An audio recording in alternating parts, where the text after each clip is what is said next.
Olá, pessoal do nono ano do Colégio de Lins, tudo bem? Espero que vocês estejam ótimos. Pessoal, vamos voltar às nossas aulas online, né? E o nosso tema hoje vai ser o bem, a justiça e a perfeição. Na verdade, é uma temática que não tem período histórico, todos os períodos históricos tiveram essa preocupação com esse tema. Não tem um filósofo só que represente essa preocupação. Então a gente vai ver que é um tema que pode ser estudado no passado, né, que era estudado no passado, aliás, e pode ser estudado hoje também, tá? É um tema sempre atual, ok? Bom, o nosso material aí ele começa definindo, colocando a origem etimológica do termo bem, o que significa o bem. Vem do latim bene e significa a qualidade de excelência ética atribuída a ações que estejam relacionadas a sentimentos de aprovação e dever. O que isso quer dizer? Que quando alguém faz alguma coisa que é aprovada, que é vista como certa, como correta, a gente costuma dizer que a pessoa fez o bem, tá certo? Então passa também por uma questão cultural, né? Passa por uma interpretação. Na religião, na ética e na filosofia, nós sabemos que o bem, né, sempre o bem e também o mal, possuem uma relevância muito grande, é um tema muito discutido, tá? Nessas áreas aí. E a gente percebe que o julgamento de uma coisa boa ou má tem a ver com a avaliação de objetos, desejos e comportamentos através de um aspecto dualístico. O que significa isso? Sempre colocando em oposição o bem e o mal, né? Essa dualidade. As pessoas sempre comparam assim. Geralmente alguém é bom quando ela não faz determinada coisa. Então você opõe a atitude boa da pessoa, né? A atitude má de outras pessoas. Tá? Fulano de tal é bom, por quê? Porque ele não é capaz de fazer isso, né? De fazer o mal, de cometer um crime, né? De fazer uma coisa errada. Então a gente sempre tem esse aspecto aí de opor atitudes esperadas como atitudes desejáveis às atitudes indesejáveis, tá certo? Bom, e a gente tem o bem como muitas vezes visto como algo que implica reverência, um respeito profundo, tá? Um respeito profundo pela vida, pela preservação, né, da vida, pela continuidade, pela felicidade, pelo desenvolvimento humano. Tudo aquilo que promove essas coisas a gente chama de bem. Enquanto que o mal, ele é considerado o contrário de tudo isso. Tá? Então, tudo aquilo que promove a reverência pela vida, né, o respeito pela vida, a continuidade, a felicidade, o desenvolvimento humano é classificado, tá, como o bem, ok? Bom, agora a gente sabe que colocar um consenso, né, em qualquer assunto sempre é uma coisa difícil, porque as pessoas discordam, os filósofos discordam, tá? Até mesmo no nosso dia a dia, nós não, mesmo convivendo com pessoas que nós amamos, né, nós não concordamos sempre. Então, dentro da filosofia também tem, certo, essas contradições, essas oposições de ideias. E aí no material tem dizendo o seguinte, né, no nosso slide tem dizendo assim, não há consenso se o bem ou o mal são intrínsecos à natureza humana.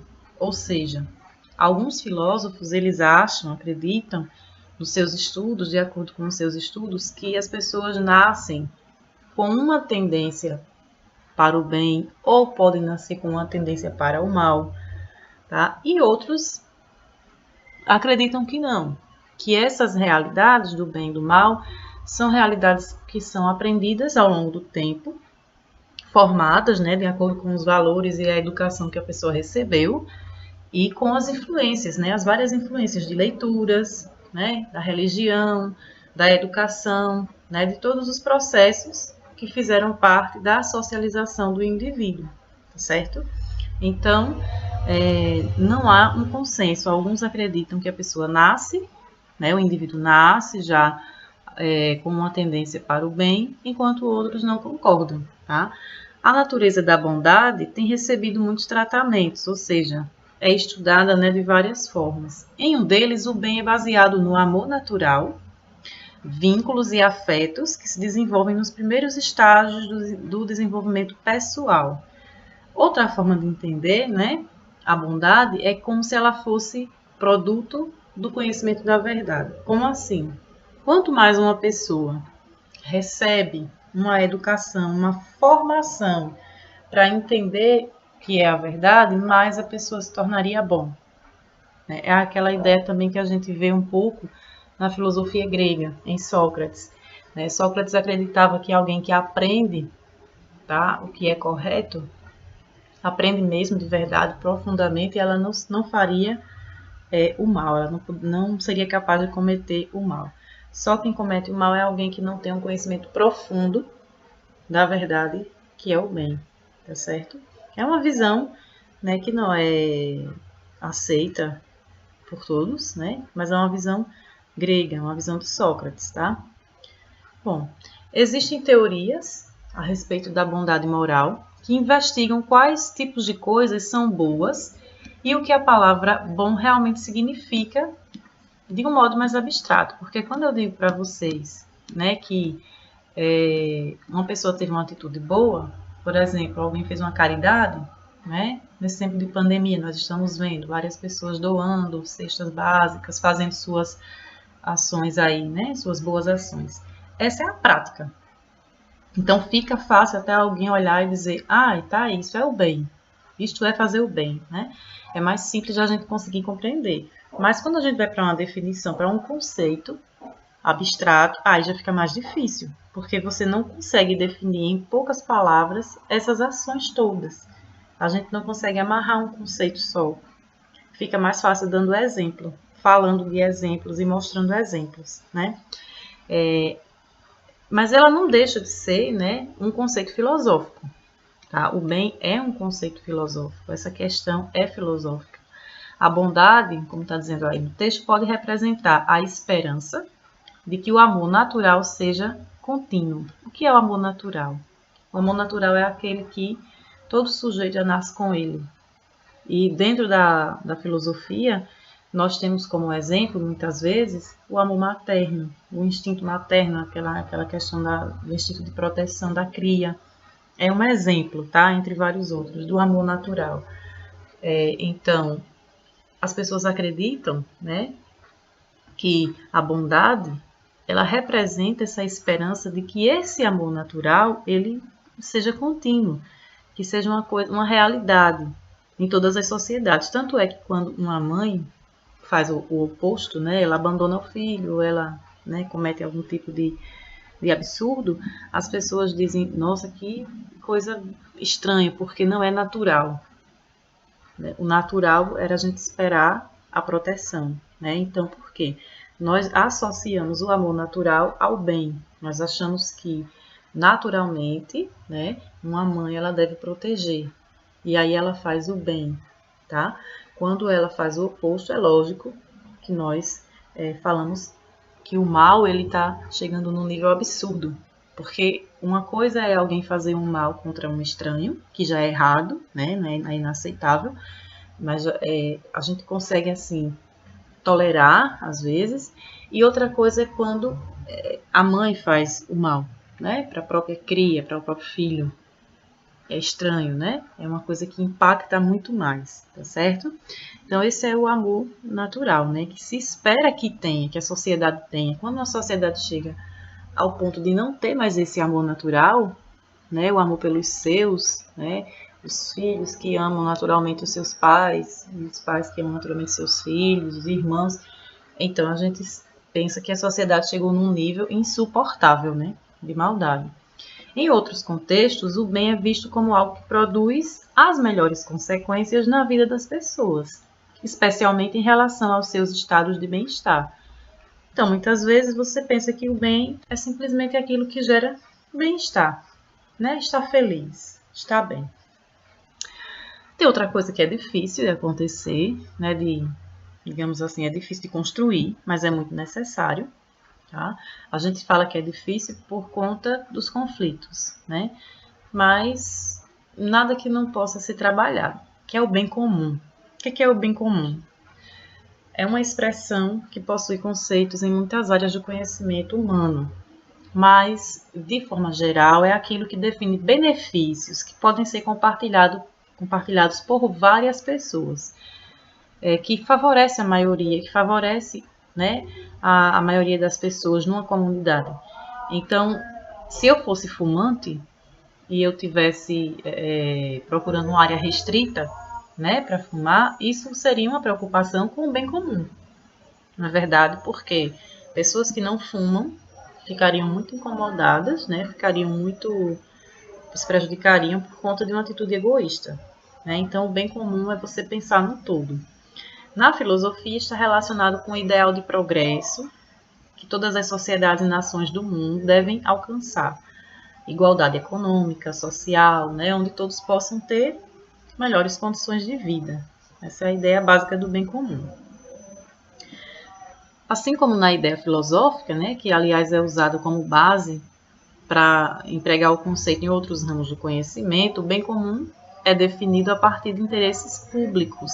Então entra também essa questão daquilo que é público, certo? Que deve ser priorizado, né? Então, assim, se algo beneficia só algumas pessoas e não beneficia a maioria, o público, isso deve ser repensado, né?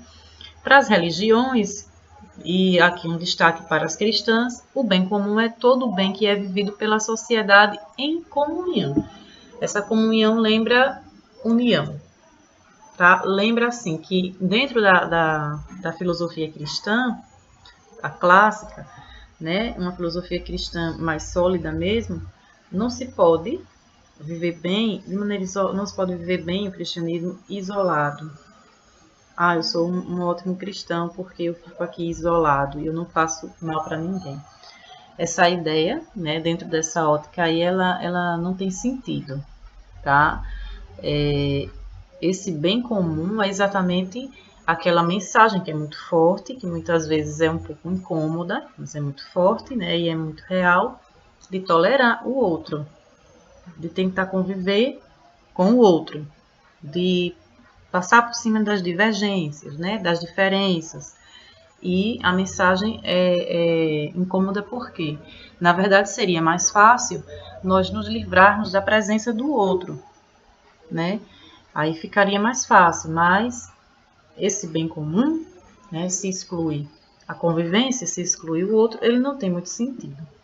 Porque aí o indivíduo vai cortar aquela tendência dele natural para a vivência em sociedade, em comunidade, né?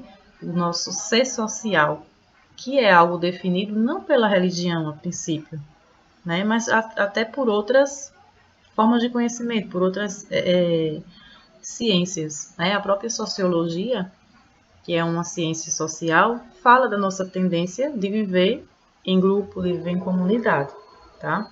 Então, para o bem comum religioso, os principais bens que merecem ser compartilhados entre todos os membros são os imateriais, tá? Não são bens materiais somente, não que não seja incentivado, né, o compartilhamento de bens materiais, pode ser, mas o principal seriam os bens não visíveis, bem-estar, a felicidade, a fé, a paz, né? Todas essas coisas que se consideram mais importantes, tá?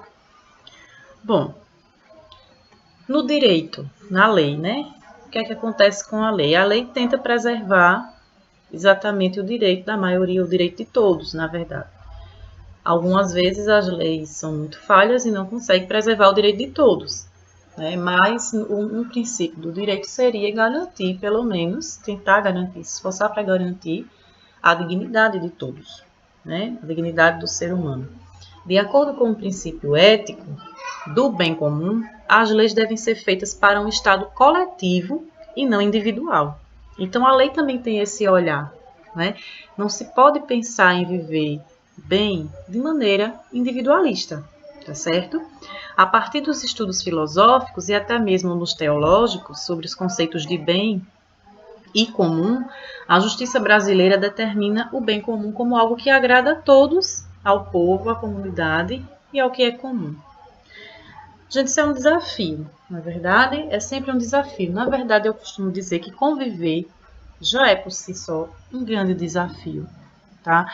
Isso dentro de um pensamento mais amplo, quando a gente fala da sociedade, de a gente sair de casa para o trabalho, para a escola, para enfrentar o dia a dia lá fora, e até dentro do ambiente doméstico, tá? Os irmãos, né? É desafiador os irmãos muitas vezes conseguirem se entender e não discutir, não brigar, né? E os pais, os filhos.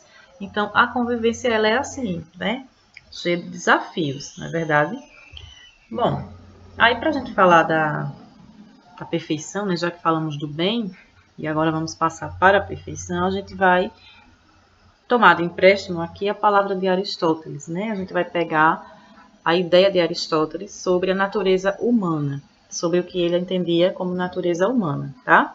Segundo Aristóteles, a nossa natureza é formada de tal modo que todas as coisas presentes nela e ela mesma tendem a um fim, tá? Um objetivo que lhe confere perfeição. Ou seja, o ser humano, né, a natureza, tudo que existe tem uma finalidade, e essa finalidade, segundo Aristóteles, seria alcançar o máximo de perfeição possível.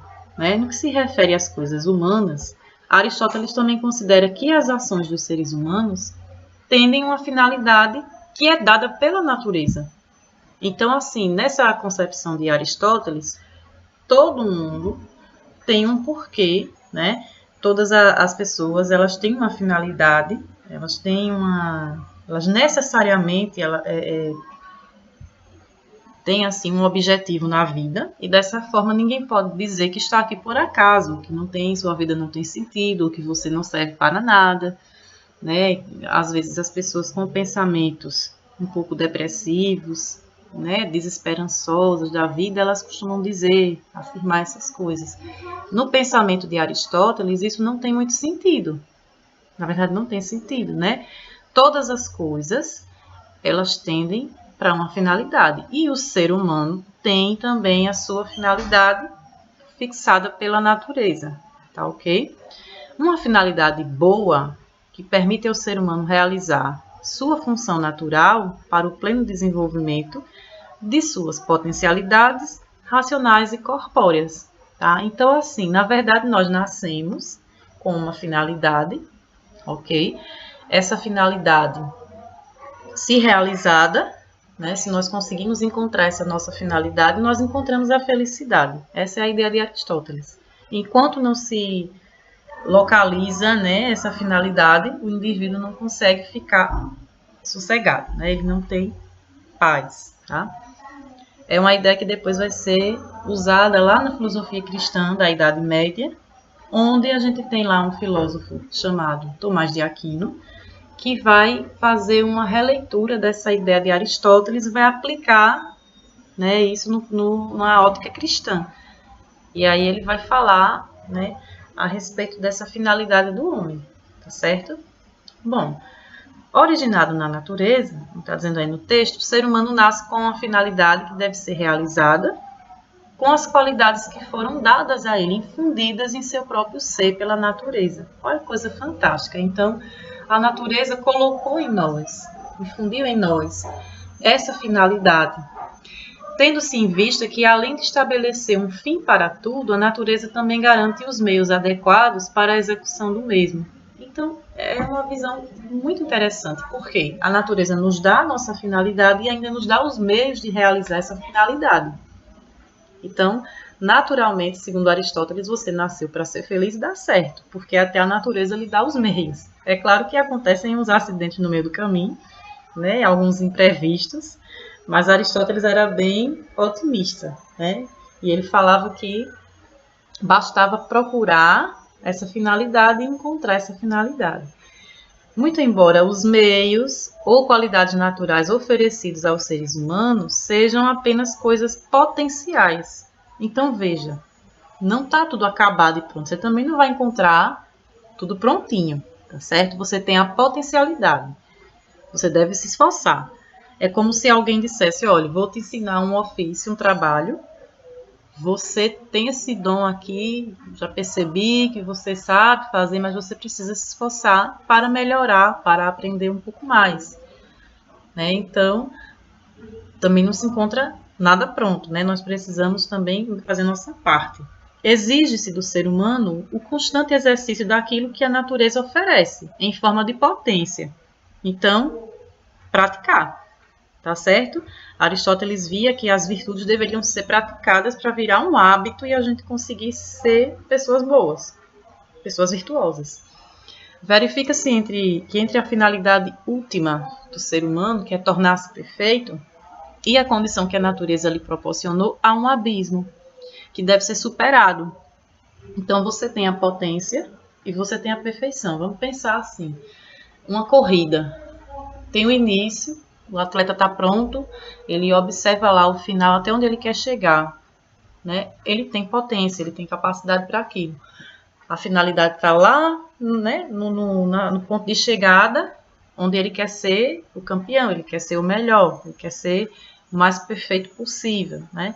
Então, há esse caminho, essa distância que deve se percorrer, que aqui a gente vê no texto, né, como assim, um abismo, né, entre o início, entre a vontade e a potência de ser perfeito e a perfeição, há um abismo a ser superado.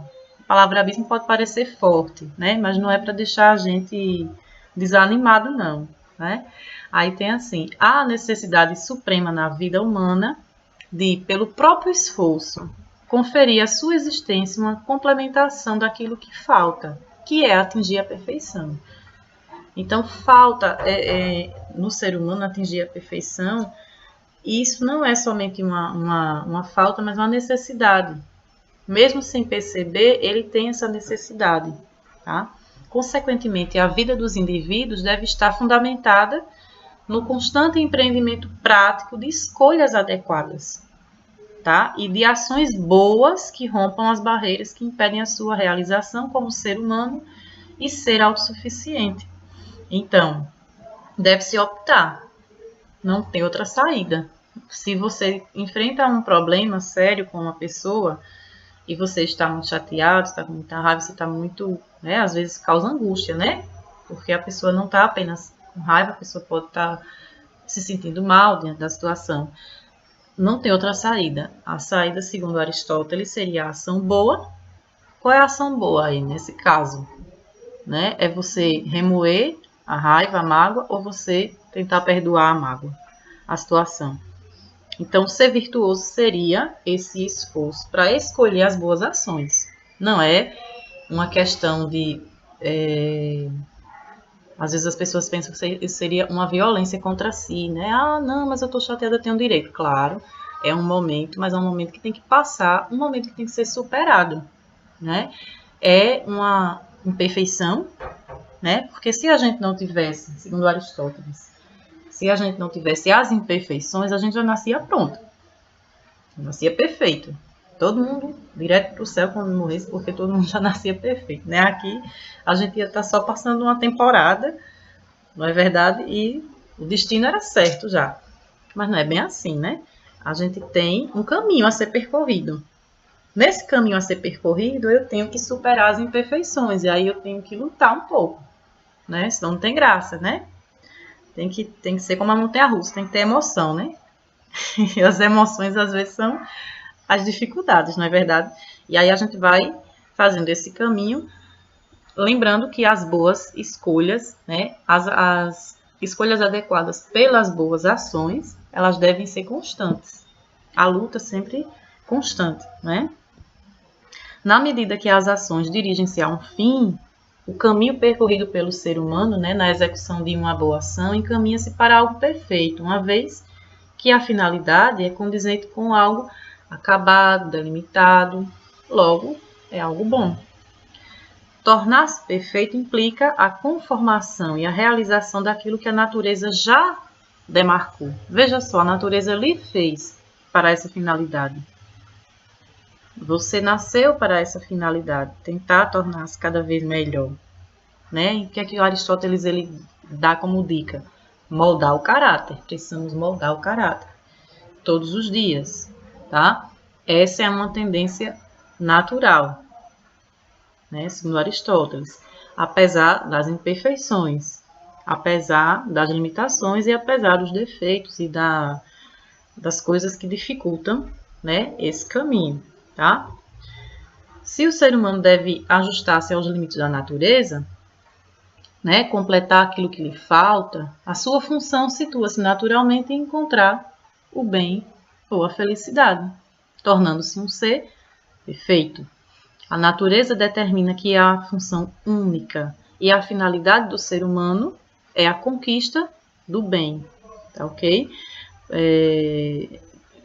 E conquistar esse bem, segundo ele, nada mais é que buscar algo perfeito, ok? Pronto. Então, dessa forma, se a gente pudesse resumir toda essa discussão de Aristóteles sobre a finalidade e a perfeição humana, a gente poderia usar essa frase que está entre aspas, vocês estão vendo aí na segunda linha, né? O ser humano é condenado a ser feliz. Porque compreende-se que pela finalidade estabelecida pela natureza, tá? A felicidade seria o bem maior, né? A felicidade do homem seria o bem maior, tá certo? Muito embora as pessoas possam confundi-las com outros fins e meios intermediários, tá? Então, se dá também uma discussão a respeito da felicidade. Por exemplo, quando você pensa numa carreira profissional, você pode pensar numa carreira que traga sucesso financeiro, que traga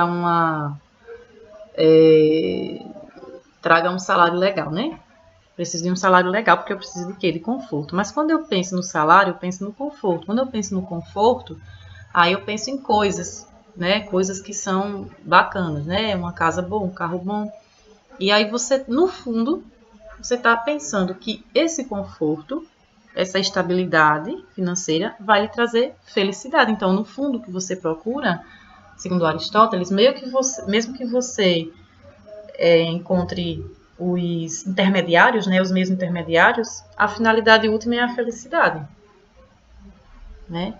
Ninguém quer o conforto para ficar triste. Ninguém quer o carro para ficar triste. Ninguém quer a casa boa para ficar triste. A gente pensa que lá dentro do nosso carro, dirigindo um carro legal, bonito, caro, ou então dentro de uma casa confortável, a gente vai estar como? Feliz, né? Então, no fundo, segundo Aristóteles, o ser humano ele busca a felicidade, tá? E para falar da justiça, né, para a gente ir finalizando, a justiça ela é um conceito bem polêmico, porque as pessoas confundem com vingança, né? Dentro da lei, da questão do direito, isso gera uma discussão muito grande, né? Porque às vezes a gente vê alguém cometer um crime bárbaro e as pessoas dizem, é justo, né, que ele seja linchado, é justo que a população tenha muitas vezes chegado antes da polícia, né, e tenha pego a pessoa e tenha batido, espancado, porque olha o que ele fez, né? Então as pessoas entendem que a justiça seria pagar da mesma forma, né, a pessoa pelo que ela fez, né? Fazer com que a pessoa pague, aliás, da mesma forma pelo que ela fez, tá? Dentro da filosofia de Aristóteles, a gente vê de outra maneira. A justiça é uma virtude que vai tentar reger as relações dos seres humanos dentro da comunidade. Segundo Aristóteles, a justiça é uma disposição de caráter que torna os homens propensos a fazer a coisa certa e desejar a coisa certa. A questão da justiça, né, é discutida dentro do livro Ética a Nicômaco. Tá? Nicômaco é o nome de uma pessoa, ele dedica esse livro a uma pessoa. Dentro do livro 5, a justiça é vista como algo fundamental, né? O principal fundamento da ordem do mundo. Como a gente vai ver, né, um pouco mais adiante, quando a gente estiver estudando os outros tópicos, a gente vai ver que a justiça ela não pode se separar da cidade. A justiça não se separa da comunidade. Tá? A vida em sociedade ela tem como principal objetivo fazer com que as pessoas vivam o melhor possível. Tá? Então a justiça serviria para tentar fazer isso ser uma realidade. Ok? As relações com os cidadãos na polis, ou seja, cidade, né, que estabelecerão os conceitos de ética, justiça, que por sua vez vão ser incorporados pelos indivíduos. Para Aristóteles, o homem é um animal político, a gente já viu isso, né? O homem é naturalmente voltado para a convivência social, portanto, ele precisa de regras, de leis, ele precisa da política, e ele é racional, tá? Por quê? Todos os outros animais que estão convivendo de alguma forma, por não serem racionais, eles não podem criar códigos, né? Eles não podem criar códigos morais, legais. Já o ser humano, como um animal racional, ele é político, ele cria as leis para melhorar essa convivência, né? A polis, né, a polis grega, encarnada na figura do Estado, é uma necessidade. Então, dessa maneira, nós precisamos, certo, da justiça, e nós precisamos também da política, tá? E o Aristóteles vai dizer que o homem que vive totalmente sozinho, isolado, né, que acha que pode viver isolado, ou ele é um animal ou ele é Deus, tá? Porque somente Deus se bastaria a si mesmo e não precisaria de mais ninguém, né, de mais nada, e mesmo sem precisar ainda quis, né, ainda desejou que existissem pessoas, né, ou um animal, né, e olha, o animal, mesmo assim, a gente percebe que, né, as espécies aí precisam conviver em bandos, em grupos, né. Então, Aristóteles ele reforça essa necessidade do ser humano reconhecer que é sociável. Contudo, para regular a vida em sociedade, é necessário a lei, tá? Obedecendo aos critérios de justiça e de equidade. Na justiça, no âmbito jurídico, aliás, as primeiras noções de justiça são apresentadas exatamente por Aristóteles. Ele parte da polis, né, para definir as relações do direito e da lei na vida social, e no livro Ética Nicômaco é que ele vai, como a gente já falou, né, desenvolver uma ideia mais madura sobre a justiça, tá? A equidade, ela já é diferente. Ela visa corrigir a lei quando a lei se demonstra incompleta, tá? Para abarcar o caso especial e concreto que foge à aplicação genérica. Então, assim, você pode ser justo em algumas situações, mas tem outras situações que é difícil de você conseguir acertar a ação, né, que deve ser usada para manter todo mundo com a mesma dignidade. Então, ao invés de você usar o princípio da justiça, você pode usar o princípio da equidade, que seria algo, segundo Aristóteles, digamos assim, uma coisa mais completa, mais plena, né, a ideia de equidade, tá? Por exemplo, aquela imagenzinha que vocês conhecem de 3 pessoas observando um jogo, uma pessoa menor, outra de estatura média e outra mais alta. Se você for justo e distribuir banquinhos para que essas pessoas vejam com tenham uma visão melhor da partida, né? A pessoa mais alta, ela não precisaria de do banquinho da mesma altura da pessoa de estatura muito baixa. Então, no princípio da igualdade, né, da justiça, da igualdade, você deve distribuir bancos iguais para todo mundo. Mas quando você enxerga que a pessoa com a estatura bem menor, ela precisaria de algo, né, num banco mais alto, você vai usar o princípio da equidade. Tem situações especiais, tá? Tem situações que fogem de uma aplicação mais geral. Você precisa ter um olhar diferente. Então, vai lá, pega um banquinho maior para a pessoa de estatura mais baixa, pega uma coisa mediana para alguém que tem estatura média, e para a pessoa alta você vai pegar um reforço, um banquinho bem pequenininho, né? Você vai dar uma ajuda pequena. Isso é uma metáfora que eu estou fazendo para explicar o que é você agir com equidade, tá certo? Aristóteles entende que o princípio da igualdade, através das duas formas fundamentais, né, da justiça como virtude geral e como virtude especial, a segunda originando a justiça distributiva e a justiça corretiva. E essa, por sua vez, vai ser subdividida em justiça comutativa e justiça judicial. A gente vai trabalhar depois esses tipos de justiça, tá certo? Porque aí é uma discussão que vai tomar um pouco mais de tempo para a gente não ter um vídeo muito longo. Nas próximas aulas a gente retoma a questão da justiça distributiva, corretiva e essas derivações, tá certo? Só queria reforçar para vocês aquilo que a gente viu sobre igualdade e equidade, tá, gente? Só para a gente fixar bem essa ideia na nossa mente. Agir com igualdade ou distribuir as coisas com igualdade pode ser, em muitas situações, suficiente e eficaz, tá? Vamos lá, eu chego numa comunidade e as pessoas ali têm a mesma dificuldade.